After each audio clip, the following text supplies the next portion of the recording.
Welcome to Malu speaking ചാനലിലെ പുതിയ വീഡിയോയിലേക്ക് എല്ലാവർക്കും സ്വാഗതം. അപ്പോൾ ഇന്നത്തെ വ്ളോഗ് എന്ന് പറയുന്നത് വളരെ കുഞ്ഞു വ്ളോഗാണ്, ഭയങ്കര കുട്ടി വ്ളോഗാണ്. കാരണം ഇന്ന് തൃക്കാർത്തികയാണ്. തൃക്കാർത്തികയുടെ ഒരു കുഞ്ഞു വ്ളോഗാണ്. നമ്മുടെ പ്രിപ്പറേഷനും കാര്യങ്ങളും കുറച്ച് ക്യാൻഡിൽസ് ഒന്നും അല്ല, ഇടിഞ്ഞിൽ മാത്രമാണ് നമ്മൾ കത്തിച്ചിട്ടുണ്ടായിരുന്നത്. അപ്പം അങ്ങനെ വളരെ കുറച്ച് വിളക്കുകൾ മാത്രം വീട്ടിൽ വെച്ചിട്ട് നമ്മളൊരു ചെറിയ തൃക്കാർത്തിക, നമ്മുടെ ഫാമിലിയുടെ ഒരു കുഞ്ഞ് തൃക്കാർത്തിക വ്ളോഗാണ് ഞാൻ ഇന്ന് നിങ്ങളുമായിട്ട് ഷെയർ ചെയ്യുന്നത്. സോ കാര്യത്തിലേക്ക് കിടക്കുന്നതിന് മുന്നേ എനിക്ക് പറയാനുള്ളത്, വീഡിയോ ആദ്യമായിട്ട് കാണുന്നവർ ചാനൽ സബ്സ്ക്രൈബ് ചെയ്തിട്ടുണ്ടെങ്കിൽ ഉറപ്പായിട്ട് സബ്സ്ക്രൈബ് ചെയ്ത് സപ്പോർട്ടിന് ശേഷം വീഡിയോ മുന്നോട്ട് കാണാം. തൊട്ടടുത്തുള്ള കുഞ്ഞ് ബെല്ലൈക്കൺ കൊണ്ടുവന്ന് എനേബിൾ ചെയ്ത് കഴിഞ്ഞാൽ ഇതുപോലെ അപ്ലോഡ് ചെയ്യാൻ പോകുന്ന പുതിയ വീഡിയോസിൻ്റെ നോട്ടിഫിക്കേഷൻസ് നിങ്ങൾക്ക് പെട്ടെന്ന് തന്നെ അവൈലബിൾ ആകുന്നതായിരിക്കും. അപ്പോൾ നമുക്ക് വേഗം വീഡിയോയിലേക്ക് കിടക്കാം. അപ്പോൾ ഞാനിപ്പോൾ കൊടുത്തിരിക്കുന്നത് എൻ്റെ അമ്മയുടെ സാരിയാണ് കേട്ടോ. അമ്മയുടെ സാരിയാണ്, എൻ്റെ കല്യാണത്തിനിട്ട ബ്ലൗസുമാണ്. അപ്പോൾ നമുക്ക് ബാക്കി വിശേഷങ്ങൾ കാണാം, കണ്ടിട്ട് നമുക്ക് വരാം. അങ്ങനെ വീട്ടിൽ കുറച്ച് പണിയൊക്കെ കഴിഞ്ഞതിന് ശേഷം ഞാൻ റെഡി ആവാനായിട്ട് പോവാണ്. അമ്മയുടെ ഒരു സാരിയാണ് കേട്ടോ ഞാൻ എടുക്കാനായിട്ട് പോകുന്നത്. കൂടെ ഇട്ടിരിക്കുന്നത് എൻ്റെ കല്യാണത്തിന് ഞാനിട്ട ബ്ലൗസാണ്. അതിൻ്റെ 2 സ്റ്റിച്ചസ് ഞാനിപ്പോൾ ഇളക്കിയിട്ടുണ്ടായിരുന്നു. അങ്ങനെ ഇളക്കിയിട്ടപ്പോഴത്തേക്കും ഫിറ്റിങ്ങിന് ചെറിയൊരു പ്രശ്നമുണ്ട്. പിന്നെ ഞാൻ വീട്ടിൽ നിൽക്കുന്നുണ്ട്, ഓൾട്ടർ ഒന്നും ചെയ്തില്ല, അത് തന്നെയായിരുന്നു യൂസ് ചെയ്തിരുന്നത്. ബാക്കി മേക്കപ്പൊക്കെ എൻ്റെ ഫ്രണ്ട് വീഡിയോ കോളിൽ ഇരുന്നപ്പോൾ തന്നെ ഞാൻ ചെയ്തിട്ടുണ്ടായിരുന്നു, അതുകൊണ്ട് വീഡിയോ എടുക്കാൻ പറ്റിയില്ല. ഇപ്പം ഞാൻ സിന്ദൂരം ഇടുന്നത് മാത്രമാണ് വീഡിയോ എടുത്തത്. അപ്പോൾ ഞാൻ റെഡി ആയിട്ടുണ്ട്. ഒരു ക്യാച്ചർ ക്ലിപ്പ് യൂസ് ചെയ്തിട്ട് ഹെയർ ജസ്റ്റ് ഒന്ന് ടൈ ചെയ്ത് വെക്കും, അത്രേ. സോ ഇതാണ് എൻ്റെ ഫൈനൽ ലുക്ക്. പിന്നെ അമ്മയ്ക്ക് ഞാൻ ഐലൈനർ എഴുതി കൊടുക്കുന്നുണ്ട്. ഞാൻ വീട്ടിലുണ്ടെങ്കിൽ അമ്മയ്ക്ക് ഞാൻ എപ്പം എവിടെ പോയാലും ഐലൈനർ എഴുതി കൊടുക്കുക, അല്ലാണ്ട് പുള്ളിക്കാരിക്ക് സ്വന്തമായിട്ട് എഴുതാനായിട്ട് അറിയത്തില്ല കേട്ടോ. പിന്നെ ഞാൻ ക്യാൻഡിൽസ് വെച്ചില്ലായിരുന്നു, ഇടിഞ്ഞിൽ മാത്രമാണ് വെച്ചിട്ടുണ്ടായിരുന്നത്. അപ്പോൾ ഈ ഒരു ബോക്സിനകത്തായിരുന്നു ഞാൻ ഇടിഞ്ഞിലും ബാക്കി വിളക്കൊക്കെ എടുത്ത് വെച്ചിട്ടുണ്ടായിരുന്നത്. അത് ഞാൻ നന്നായിരുന്നു ക്ലീൻ ചെയ്തു. ലാസ്റ്റ് കാർത്തികയ്ക്ക് ഞാനിവിടെ ഇല്ലായിരുന്നു. കാർത്തികയുടെ അന്നാണ് ഞാൻ ബാംഗ്ലൂരിൽ നിന്ന് നാട്ടിലേക്ക് വന്നത് ഹസ്ബൻഡിൻ്റെ കൂടെ. അപ്പോൾ ഇടിഞ്ഞിലൊക്കെ വെച്ചിട്ട് അങ്ങനെ ക്ലീൻ ചെയ്യാതെ തന്നെ വെച്ചിട്ടുണ്ടായിരുന്നു. അപ്പോൾ ഞാനാണ് വയ്ക്കുന്നതെങ്കിൽ അതിനൊന്ന് തുടച്ചിട്ട് വെക്കുമായിരുന്നു. അപ്പോൾ ചെറിയ കരിയൊക്കെ പറ്റിയിരിപ്പുണ്ടായിരുന്നു, അതൊക്കെ തുടച്ച് വെച്ചതിന് ശേഷം ഞാൻ അതിലേക്ക് എണ്ണയൊക്കെ ഒഴിച്ച് തിരിയൊക്കെ ഇട്ട് കത്തിക്കാനുള്ളൊരു പുറപ്പാടിലാണ് കേട്ടോ. കുറച്ച് ഉണ്ടായിരുന്നുള്ളൂ. പിന്നെ ഞാൻ ഒരു പാക്കറ്റ് സംഭവം വാങ്ങിയിട്ടുണ്ടായിരുന്നു. അത് ഇടിഞ്ഞിലാണ്, പക്ഷെ അതിൻ്റെ അകത്ത് വാക്സ് വരുന്നുണ്ട്. അപ്പോൾ അത് ഉരുകി കഴിഞ്ഞ് കഴിഞ്ഞാൽ നമുക്ക് നെക്സ്റ്റ് ടൈം കാർത്തിക വരുന്ന സമയത്ത് നമുക്ക് ഇടിഞ്ഞിലായിട്ട് എണ്ണ ഒഴിച്ച് തിരിയിട്ട് തന്നെ നമുക്ക് കത്തിക്കാൻ പറ്റും കേട്ടോ. 70 രൂപയാണ്. നല്ല വർത്ത് ഫോർ മണി ആയിട്ടാണ് എനിക്ക് തോന്നിയത്, കാരണം നമുക്ക് റീയൂസ് ചെയ്യാൻ പറ്റും എന്നുള്ളത് കൊണ്ട് നല്ലതാണ്. ഇപ്പോൾ നമ്മുടെ നിലവിളക്കിൽ എണ്ണയൊക്കെ ഒഴിച്ച് റെഡിയാക്കി വെച്ചിട്ടുണ്ട്. ഇനി തിരി ഇട്ട് വെക്കണം, അത് ഇച്ചിരി ടാസ്ക്കാണ്. അപ്പോൾ ഇതൊക്കെ ഞാൻ ഒറ്റയ്ക്ക് തന്നെയാണ് വീഡിയോ എടുത്തതും ഒറ്റയ്ക്ക് തന്നെയാണ് അറേഞ്ച് ചെയ്തതും ഒക്കെ. അപ്പോൾ എനിക്കിതൊക്കെ ചെയ്യാനായിട്ട് ഒത്തിരി ഇഷ്ടമാണ്. അപ്പോൾ നിങ്ങൾ അതിൻ്റെ അറേഞ്ച്മെൻറ്റ്സ് ഒക്കെ കണ്ടോളൂ. ഇനി കുറച്ച് നേരം കഴിഞ്ഞ ശേഷം നമ്മൾ വിളക്കിപ്പോൾ കത്തിക്കും.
എടുത്ത് വെച്ചിട്ട് ഇത് നമ്മുടെ ഫസ്റ്റ് ഫ്ലോറിലാണ്. ഫസ്റ്റ് ഫ്ലോറിലെ ബാൽക്കണി സൈഡാണ്. അപ്പോൾ അവിടെ സോപാനത്തിൻ്റെ മേളിൽ ഒരു 6-7 വിളക്ക് ഞാൻ വെച്ചിട്ടുണ്ടായിരുന്നു.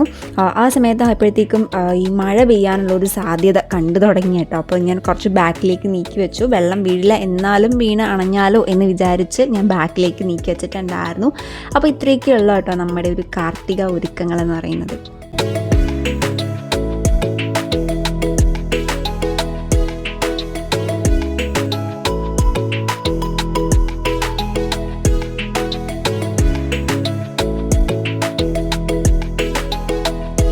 അപ്പോൾ ഇത്രയേ ഉള്ളൂ നമ്മുടെ കുഞ്ഞു തൃക്കാർത്തിക വ്ളോഗ് എന്ന് പറഞ്ഞാൽ. ഇത്ര മാത്രമേ ഉള്ളൂ. കാരണം അധികം വീഡിയോസ് എടുക്കാനായിട്ട് ഒന്നും തന്നെ ഇല്ല. ഭയങ്കര ഗ്രാൻഡായിട്ട് വിളക്കൊന്നും വെച്ചില്ല. അതുകൊണ്ട് തന്നെ കുറച്ച് ഒരു കുഞ്ഞു വ്ളോഗായിട്ട് ചെയ്യാമെന്ന് തന്നെയായിരുന്നു എൻ്റെ ഫസ്റ്റ് പ്ലാനിങ് തന്നെ. അപ്പോൾ എൻ്റെ കുട്ടി വ്ളോഗ് ഇഷ്ടപ്പെട്ടിട്ടുണ്ടെങ്കിൽ എല്ലാവരും ലൈക്ക് ചെയ്യുക, അഭിപ്രായങ്ങൾ കമൻറ്റ് ചെയ്യുക, മാക്സിമം എല്ലാവർക്കും ഷെയർ ചെയ്ത് കൊടുക്കുക. എൻ്റെ ചാനലിൻ്റെ ഗ്രോത്തിനായിട്ട് നിങ്ങളും കൂടെ ഒന്ന് സപ്പോർട്ട് ചെയ്യുക. സോ അടുത്തൊരു വീഡിയോ ആയിട്ട് കാണുന്നത് വരെ till then take care, Tata.